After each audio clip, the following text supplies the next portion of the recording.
O assunto hoje é o que está por vir. Eu sempre tenho dito que nós estamos caminhando para um lugar ou um momento que não é fácil a gente adivinhar com precisão. Estamos, sem dúvida nenhuma, dando passos. Todos os que estão ligados aos acontecimentos do Brasil, pelo menos nos últimos tempos, nos últimos 2 anos principalmente, todos estão vendo que há uma movimentação, passos que estão sendo dados, e muitas vezes esses passos levam a uma direção em que, no encontro de divergentes, a gente possa chegar a ter a decepção e o dissabor de encontrar uma conflagração social cujos limites eu não tenho o condão de poder adivinhar. Venho alertando, com a experiência da minha vida e como testemunha da história de muitos anos de Brasil, desses Brasis que se multiplicam e se dividem. Com essa experiência eu venho dizendo, não é de hoje, faz mais de 30, quase 40 anos, que o Brasil tem ingredientes que podem levar, nesta receita histórica, a uma comida, a um alimento de péssimo sabor e de grande capacidade de indigestão. De uns tempos para cá, da posse principalmente do presidente da República, Jair Bolsonaro, para cá, houve uma série de fatos que pareciam isoladamente não ter nenhum significado. Mas todos eles, se examinados numa ressonância magnética de observação de cada um de nós e de reflexão, todos mostrariam lesões, alterações no organismo nacional que muitas vezes ficam sem diagnóstico exatamente porque ninguém para pensar, ou muitos não param para pensar. Eu vou direto à perspectiva que há em relação a esse dia 7 de setembro, em que deverá haver uma manifestação em várias capitais nos estados brasileiros, cidades, mas principalmente em São Paulo, uma manifestação em favor da Constituição, em defesa da Constituição.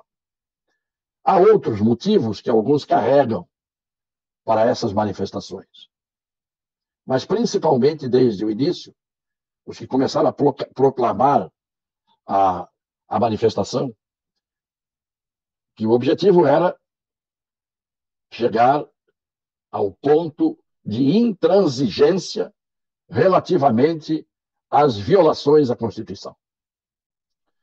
Porque quando as violações começaram e foram se agigantando, isto ocorreu pela ousadia, pelo atrevimento de uns, com a permissão e a omissão de outros, e aí começou uma divisão, sempre a tal dicotomia entre o bem e o mal, traduzidos como esquerda e direita, na visão do que seria ou não seria a violação à Constituição.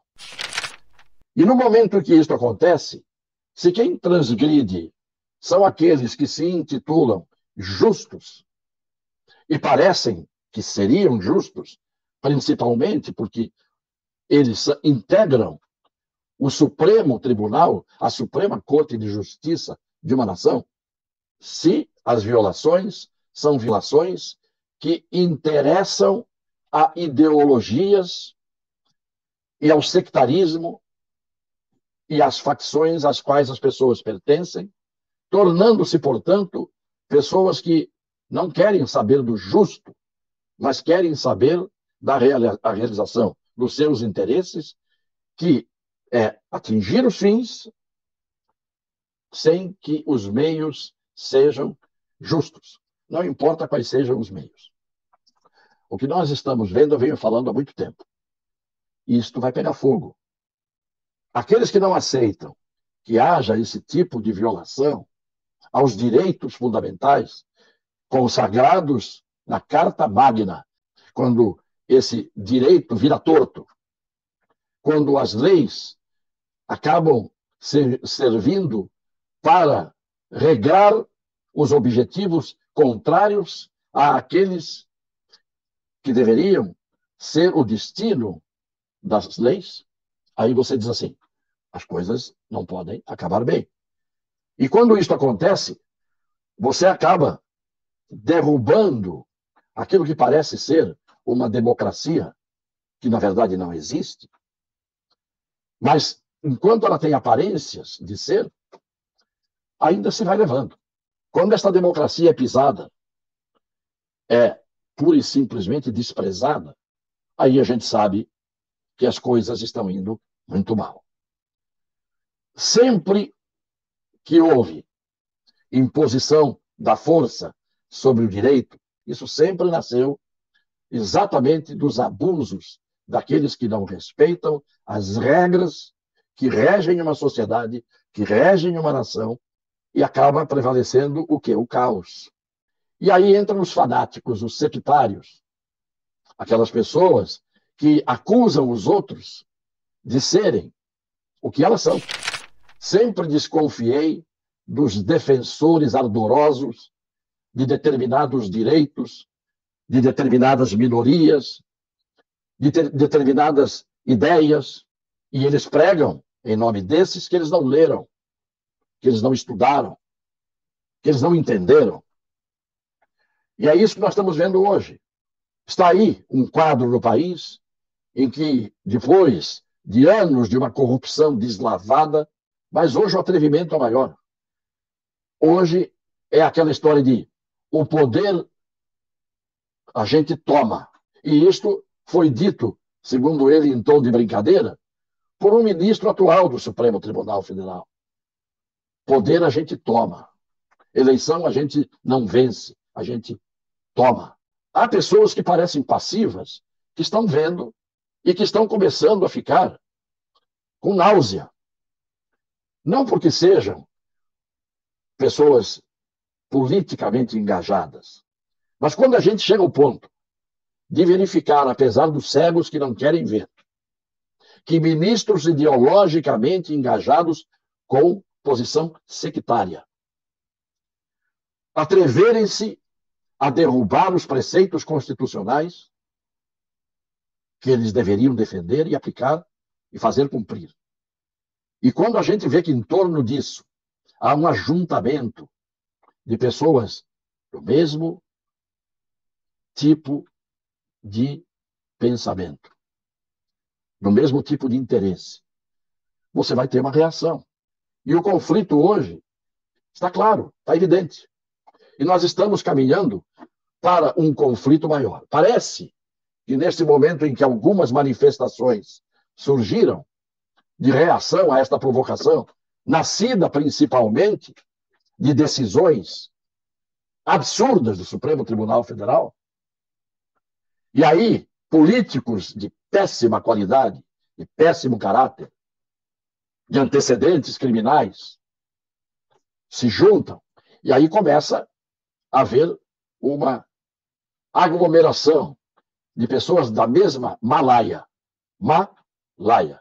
Pessoas que não prestam, que não são justas, que não respeitam as leis, que não respeitam o seu semelhante, e está começando a haver uma reação. E esta reação, que muitas vezes começa pelo silêncio, pela indignação, pelo inconformismo, pelas pessoas dizendo eu quero ir embora do Brasil, essa indignação vai crescendo. Só que num determinado momento, as pessoas dão um passo a mais, porque os que estão provocando isso estão dando passos nítidos de provocação. Por que eu digo que há uma provocação?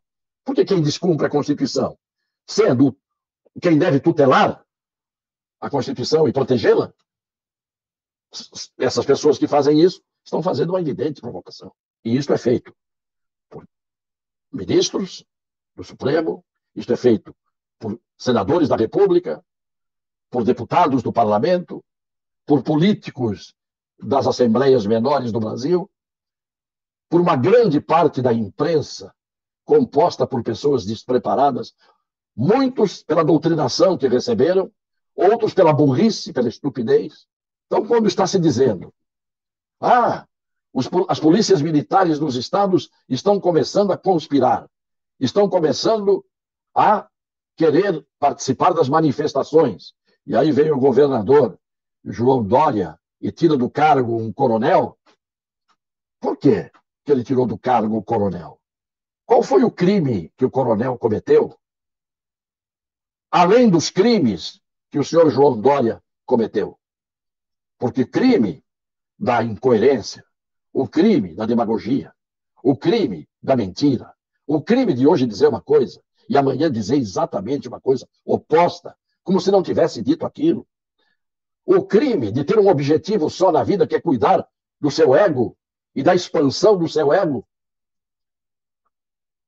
no plano do dinheiro e no plano do poder. Que no fundo é isto.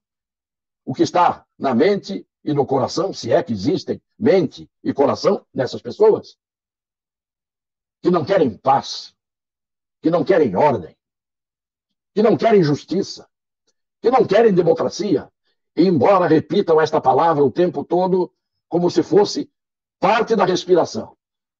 A democracia, a democracia, a democracia. É assim que os tiranos, por vocação, caminham, falando em democracia para matá-la depois. Então, se as polícias militares estão tomando uma posição, é inevitável que isto aconteça. É inevitável que pessoas de bem, que não querem ver o que estão vendo, se posicionem. Inicialmente, claro que não a mão armada, mas dizendo, nós estamos aqui, chega.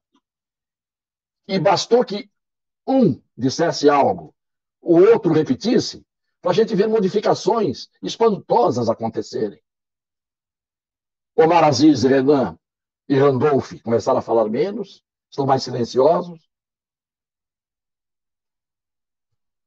Houve, por parte de ministros do Supremo, uma retirada para um canto, para ficarem menos atrevidos, a ponto de o ministro Alexandre de Moraes tomar duas medidas que foram surpreendentes, porque são o oposto das medidas abusivas e inconstitucionais que ele, de nariz para cima, vinha aplicando. É o problema do medo. Mas, a partir de um determinado momento, o sujeito puxa o freio de mão. Mas, às vezes, é tarde, porque ele já incomodou demais, porque os direitos já foram muito violados, porque a pátria ficou sempre numa posição secundária. Então, tem uma hora que a coisa sai dos trilhos. E aí tem choradeira. E aí tem gente se fazendo de vítima. Quem está provocando tudo que nós estamos vendo se delinear na linha do horizonte sabe muito bem a paternidade que terá do que pode nascer de ruim pela frente. Eu espero, sinceramente, que isso não aconteça por um desses milagres que o Brasil viveu várias vezes. Mas a história mostra que os milagres se repetem até o momento em que desaparecem, e aí vem a dura realidade.